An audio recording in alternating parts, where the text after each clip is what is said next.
Here we are again with the Horrorfest. I'm your host, Freddy. Tonight we're talking about Friday the 13th, 6 and 7.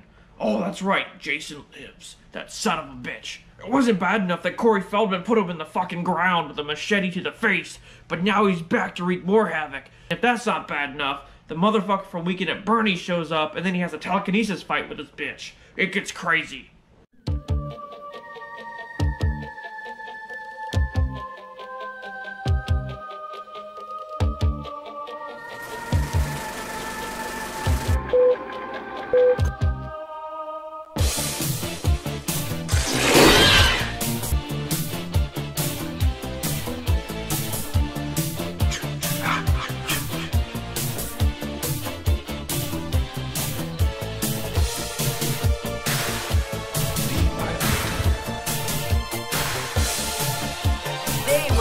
Love while that young boy drunk.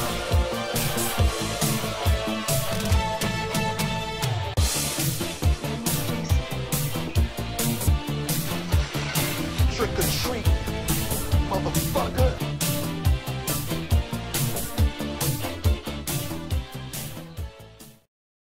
With your host, Freddy. Happy Halloween, bitch.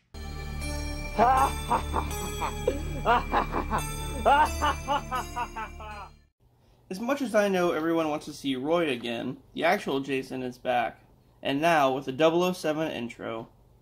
So, sometime after the events of Part 5, Tommy is now free from the mental health institution and travels to Camp Crystal Lake, now called Camp Forest Green, with his friend Alan. He intends on digging up Jason's body to make sure he's still dead. Well, I guess we could say that therapy sure has done wonders for old Tommy there.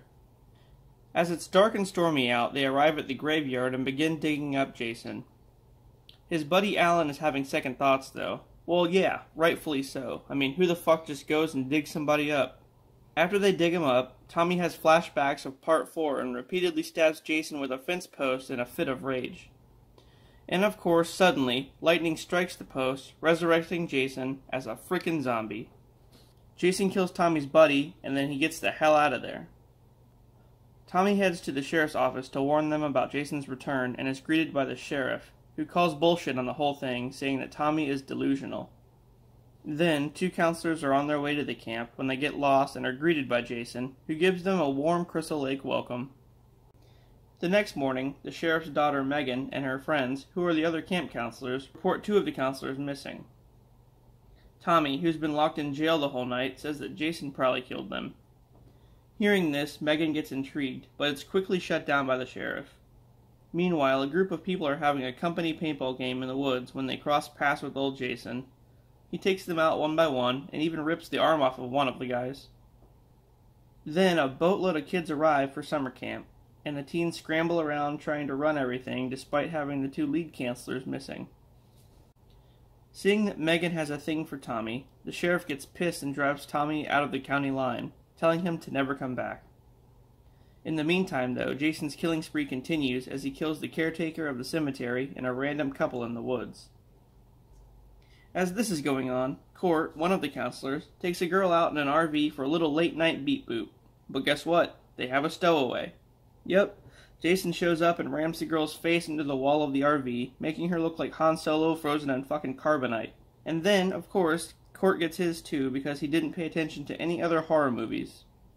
You don't party and have sex. Like, that's just rule number 1. Sheriff's deputies find Court's and the chicks' bodies and assume that Tommy killed them. And soon after, Megan finds Tommy on the side of the road and picks him up against her father's wishes, as she agrees to help him stop Jason for good. After that, Jason makes his way to the camp and kills off the remaining counselors. However, he walks into a room full of kids and just leaves them be. Well, you know what? Good for him.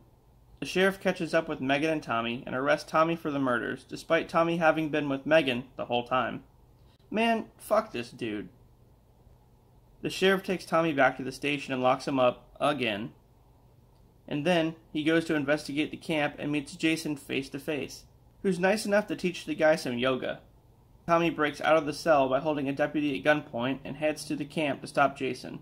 Once they get there, Tommy takes a boat out to the middle of the lake, planning on trapping him at the bottom of it by a large boulder and chain.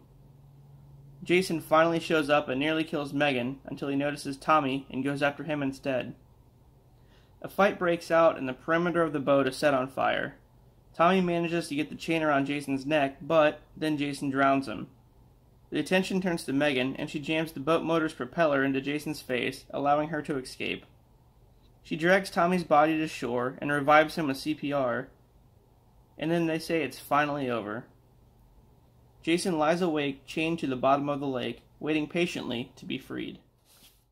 Then, Part 7 starts with a brief flashback of a young girl named Tina at the lake with her parents, who are in the middle of a huge fight.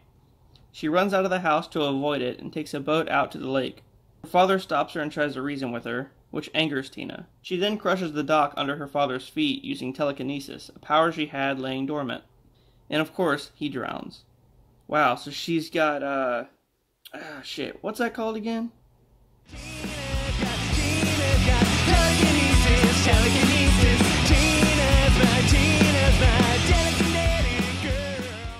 Seven years after the events of Part 6, Tina returns to Crystal Lake with her mother and a psychiatrist named Dr. Cruz, aka Bernie, who wants to unlock Tina's full potential and exploit it, but he's masquerading it as helping her get over her childhood trauma of killing her father.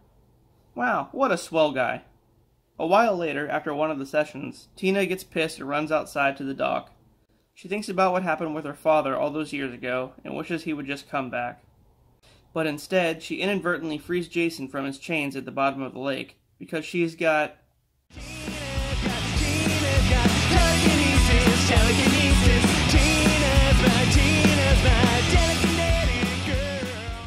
Alright, anyway, then we're introduced to a group of teens who are throwing a birthday party next door.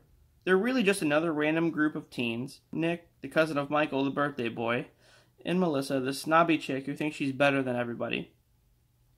Nick meets Tina and takes a liking to her, inviting her to the birthday party, which Melissa isn't too happy about. As it gets later and later, Michael never shows up to the party, because, well, Jason killed him. Tina tells Nick about her past and has a vision of Jason killing Michael. And then, worried about her mother, she returns to the cabin to find her missing. Great. Meanwhile, the group of kids next door start getting picked off one by one. One of the teens, Sandra, goes for a late-night skinny dipping session with her boyfriend, and Jason just doesn't approve. Then, this Velma-looking chick gets killed with a sickle. What's worse is this chick gets a party favor to the face. As this is going on, Tina's mother and Dr. Cruz are running around the woods looking for Tina. Great, so she's looking for them and vice versa. Sounds about right. Suddenly, the mom and Dr. Cruz run into Jason, and the doctor uses Tina's mother as a human shield. Wow, what an asshole. Damn it, Bernie. Oh, but don't worry, Jason kills him with what I thought was a chainsaw on a stick, but I'm not sure. It's some kind of gardening tool or something. I thought this guy made like a Dead Rising weapon.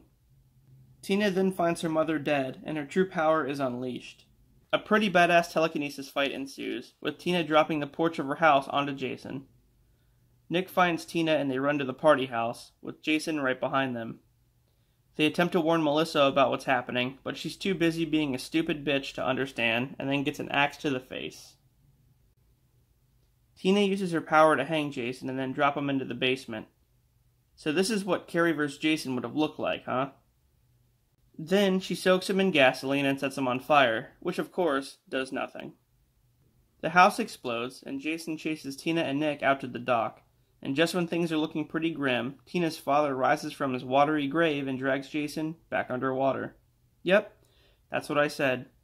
We cut to the next morning where the two are taken away by ambulance. The end.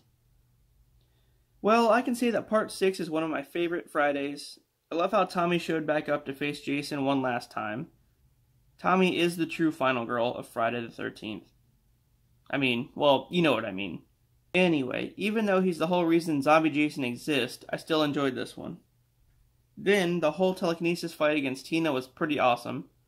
I'm pretty sure if Paramount had the rights to Carrie, then they would have just done that instead. Oh, and then Weekend at Bernie's finally got what he deserved.